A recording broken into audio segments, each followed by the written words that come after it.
President Trump is meeting with Israeli Prime Minister Benjamin Netanyahu today. The U.S. brokered ceasefire in Gaza could be in danger of stalling out before the second phase of the deal begins. Both Israel and Hamas accuse one another of violating the current terms since the October truce. All of the living hostages taken then have been released, except for the remains of one. I want to bring in CBS News correspondent Courtney Kealy from Washington. Courtney, good to see you. What are the two leaders getting ready to discuss? Good morning, Lindsay. What they're going to be speaking about is Iran, Syria, Gaza, and Lebanon. Lots on the plate. Now, the question is, this was initiated by Prime Minister Benjamin Netanyahu. Will President Trump be in a good mood or a bad mood? Because sometimes he's very tough on Netanyahu, and sometimes they're the best of friends. We have seen a very warm relationship between the two of them at times.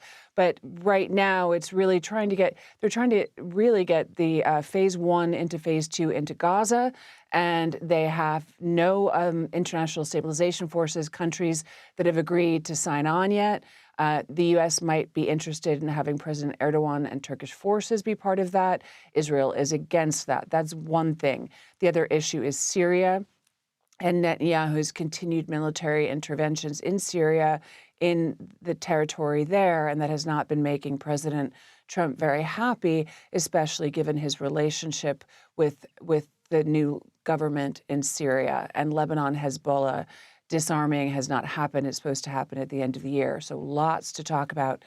First on the plate, maybe Gaza, and then second, most likely, Iran and Netanyahu wanting to stop the new production of ballistic missiles that hit Israel so hard during that war in June.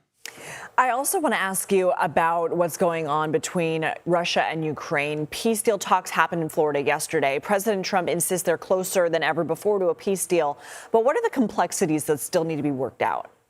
Well, President Trump also said it's very complicated stuff. His deadline is for the war to end, and it's getting closer, but he acknowledged thorny issues. Now, if we look back at the beginning of the year in the first meeting with Zelensky, it was contentious.